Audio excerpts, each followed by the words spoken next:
and girls. I'm so happy to see you today. It's summer reading program. And so I'm outside enjoying the beautiful weather, and I am so excited to start with our summer reading program this year. And I hope that you are too.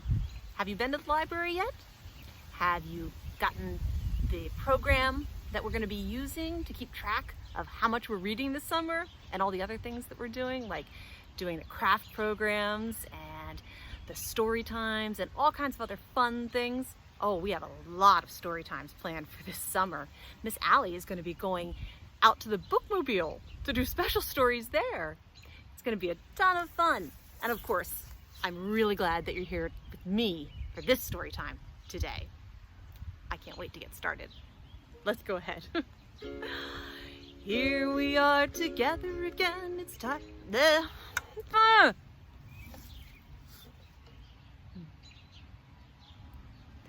Here we are together again. Let's clap and make some noise. It's time for sharing stories and songs with all the girls and boys. So come and gather all around, and then we will begin to open up our listening ears. It's story time again. Did you like that one? I'm not sure yet. Let's get started. This is the story of the wise one and the giant. See, a long time ago, there was a kingdom pretty far away. And in the kingdom, there was a capital city where the king's palace was. And the name of that city was Here. Now, in the city of Here lived a man who was so old, and he had learned so much, read so many books, and he could answer almost any question that anyone put to him. So everyone just called him the wise one. No one even remembered what his name had been before that. For them, he'd just always been the wise one. Now there was another city, about a day's ride by horse away from Here, and the name of that city was There. It had a great big market where people liked to go to sell the things that they gathered up or made or grew in the city of Here. You would just pull your wagon behind your horse and cross the bridge and then make your way to where you were going. Well, one day there was a merchant who was leaving the city of Here and going to the city of There. And he got about halfway there when he reached the bridge. But instead of just a bridge, like he was expecting, there was a great big giant standing in the middle of the bridge. And the merchant said, "Excuse me, I'd like to cross the bridge." And the giant shouted back, "None shall pass without a fight. Choose your weapon, dark or light. I'll more than match you, wrong or right." The merchant didn't quite know how to respond except to say, "I guess not then," and turned and ran right back to the city of Here. And he told everyone he passed what he had seen. And soon the story reached the king.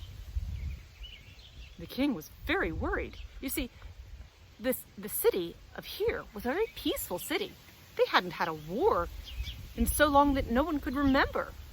He didn't really have a need to fight giants or monsters anymore. So he thought to himself, and he thought to himself, and he was trying to come up with what to do. And the queen said, "You know, dear, maybe you should," he said, "Quiet, I'm thinking. I know. I'll call in my counselors." And so the counselors came in, and they listened to the story that the king lay before them, and they said, the first counselor, "Your Majesty, you must always protect the subject of your kingdom. You must call in the master of clubs to fight the giant." And the king bit his lip because he didn't really like the idea of fighting, but he nodded and said, "We shall send in the master of clubs." And so the master of clubs made his way to the bridge, and there he saw the giant. And the giant said once again, "None shall pass without a fight. Choose your weapon, dark or light. I'll more than match you, wrong or right." And the master of clubs said, "I choose the club." And the giant just smiled and pulled out an even bigger club. And with a thunk and a thunk and a thunk, the master of clubs was much shorter than he was when he arrived. So he made his way quickly back to the kingdom and told the king that he could not beat the giant with clubs. And the king fretted and fretted. And the queen said, "Dear, I really think that maybe you should..." He said, "Don't worry, my dear. I'm on it. I will find the answer and you will be safe. You have my word. Let's call in the counselors again." And the counselors came in, and this time the second counselor said, "Your Majesty, this great insult to your kingdom must be met with equal force. You must call in the Master of Swords." And the king nodded, said, "Perhaps that's best." And so they called in the Master of Swords, a very dashing man dressed in shining white. And he made his way to the bridge, and there stood the giant. The giant said, "None shall pass without a fight. Choose your weapon, dark or light. I'll more than match you, wrong or right." And the Master of Swords said, "I choose swords."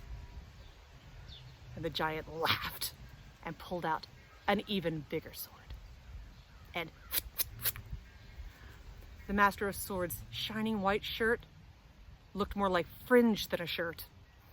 And he went running back to the kingdom. And the king said, "I don't know what we're going to do. I just don't know what we're going to do." And the queen said, "Dear, if you would listen, I think that you should..." And the king said, "Not now, not now. Call in the counselors again." And they came into the throne room, and the third counselor said, "Clubs and swords cannot beat this monster. You must send in the Master of Fire." And the king agreed. So the next morning, they sent off the Master of Fire to the bridge. And the giant roared. Can you say it with me this time? "None shall pass without a fight. Choose your weapon, dark or light. I'll more than match you, wrong or right." And the warrior leaped from his horse and he said, "I choose fire." And he lit his torches and they blazed bright and hot. And the giant, you probably know this already, brought out bigger and brighter torches, and fizz, fizz, they flew through the air toward the Master of Fire, who hopped back on his horse and galloped as fast as he could back to the kingdom. The king was at a complete loss. He had sent all of his masters. He didn't know what to do. The queen said, "Dear, please listen to me. The counselors are not helping you. You must call in the wise one." The king said, "Of course. I've had an excellent idea. Call in the wise one." And so they brought in the wise one. And he came in the next day to the castle, and he listened to the story, and he thought, and he thought. And then he nodded and said, "I think I know how to handle this." And he got in his little wagon and rode it off onto the bridge.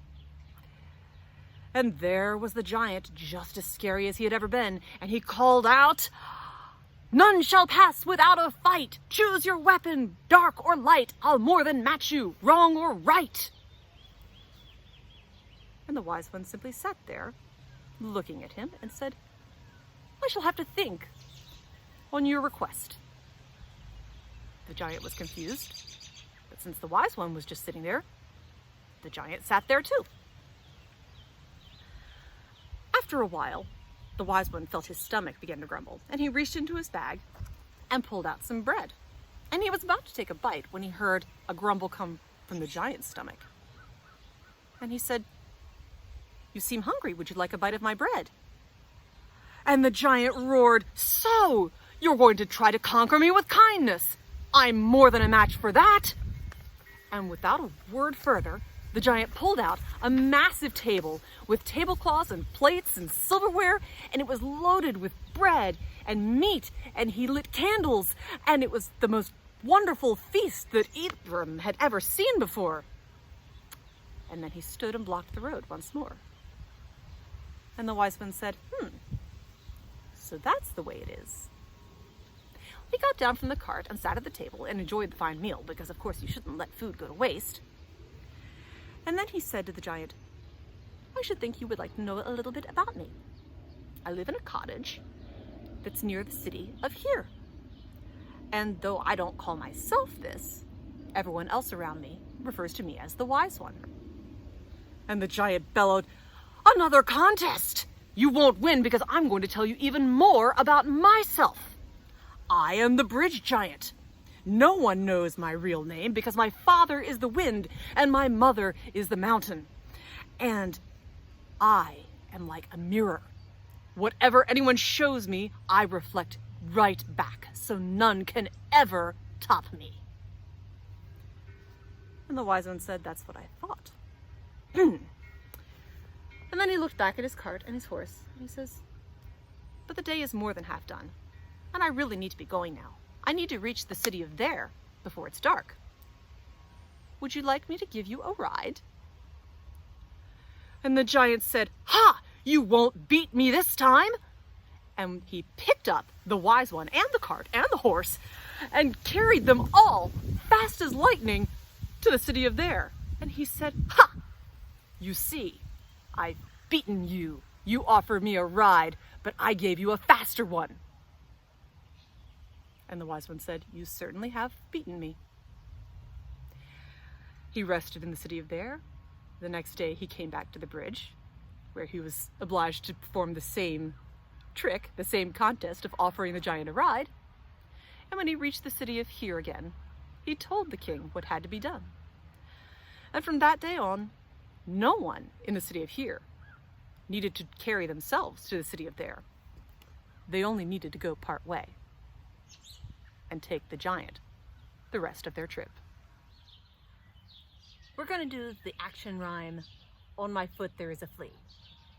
So if you're standing up, you can reach down and touch your foot to start. If you're sitting down or you can't stand up, you can hold up your foot as long as you can reach it. Here we go. On my foot there is a flea. Now he's climbing up on me. Past my shoulder, past my nose. On my head where my hair grows. On my head there is a flea. Now he's climbing down on me. Past my shoulder, past my knee. On my foot. Take that, you flea! Kick him off. Let's do that one more time. All right, here we go. On my foot there is a flea. Now he's climbing up on me. Past my shoulder, past my nose. On my head where my hair grows. On my head there is a flea. Now he's climbing down on me. Past my shoulder, past my knee. On my foot. Take that, you flea! Good job. Our second story today is The Three Billy Goats Gruff. See if you remember this one. A long time ago, there were 3 billy goats who went by the name of Gruff. There was the great big billy goat Gruff, there was the medium-sized billy goat Gruff, and then there was the little billy goat Gruff. The 3 were very happy in the meadow by the river, eating all of the grass that they could have. But after a while, they had started to chew up all of the green grass, all of the best grass on their side of the river, and they decided that the grass on the other side of the river looked much more fresh and tasty. And so they decided that perhaps they ought to look over there to find their next meal. The youngest billy goat, the littlest one, being little, was speedy, and he made his way first to the river and made it to the bridge. And as he was trip-trapping across the bridge, suddenly he heard from under the bridge, "Who's that trip-trapping across my bridge?" And there was a troll under the bridge. And he said, "You had better stay still. I'm going to eat you up." And the littlest billy goat was so afraid. And he said, "No, you don't want to eat me." And the bridge troll said, "Why don't I want to eat you? I love eating goats." And the littlest billy goat said, "But you see, I'm just the littlest of my brothers. I have 2 brothers who are much bigger than I am, and surely you want to save your appetite for one of them. And the troll thought about that, and he decided yes. And he said, "Begone! Get off of my bridge!" Chip, chop, chip, chop, chip, chop. The billy goat made his way across the bridge. The troll went to hide again. And soon, coming after his brother, was the medium-sized billy goat Gruff.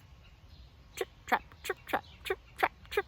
He went across the bridge when all of a sudden, "Who's that? Trip, trap, trip, trap, trip, trapping across my bridge. I'll eat you up," said the troll. And the middle billy goat Gruff looked around and he didn't see his little brother anywhere. He could only hope that he had managed to escape and that he could do so too. He said, "You don't want to eat me, Mr. Troll." And the troll said, "Why on earth would I not? You're much fatter than the first goat that came past." And the middle billy goat said, "That may be true, but after me will come the biggest billy goat of them all, and he will be more than just one meal for you. He could be a whole day's worth of meals. You'd better eat him." And the troll said, "Fine, but get off my bridge." And so trip, trap, trip, trap, trip, trap. The goat quickly ran away, and the troll hid once more.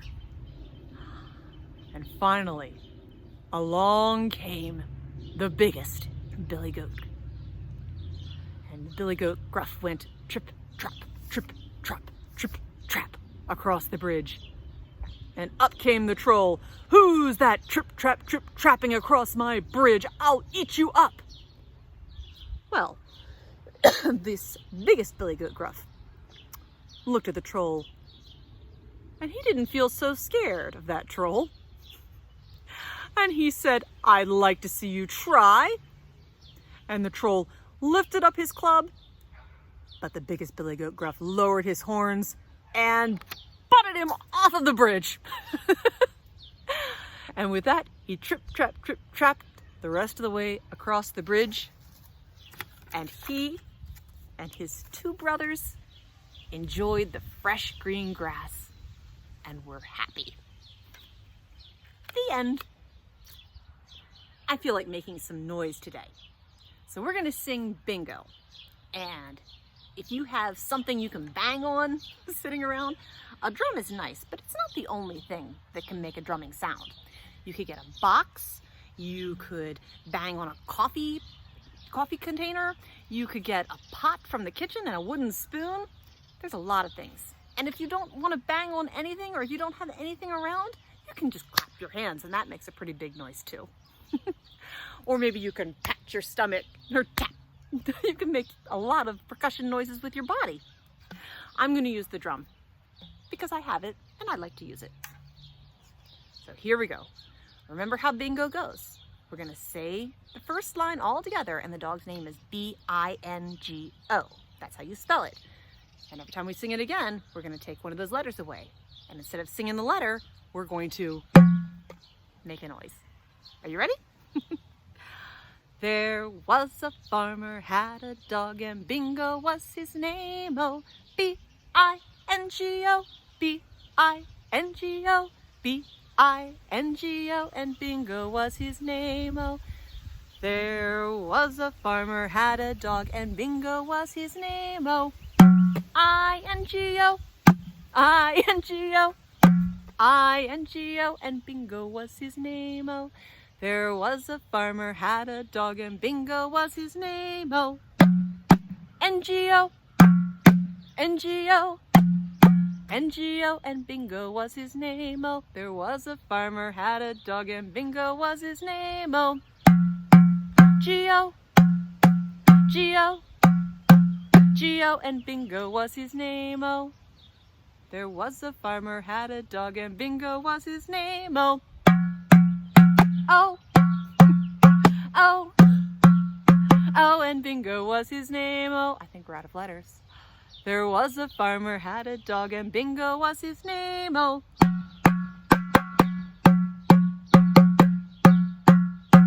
and Bingo was his name. Oh, good job. Did you have a good time? Did you like those stories and songs? I hope that you did. And I hope to share many, many more of them with you throughout the summer. And I hope that you come into the library to say hi and pick up some books and other things to read. We have an awful lot of them in there. And I am really, really excited to start this summer with you. And I can't wait to see what else is in store.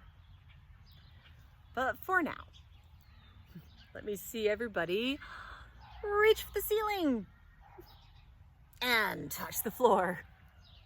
Stand up again. Let's do some more. Touch your head. And now your knees. Up to your shoulders.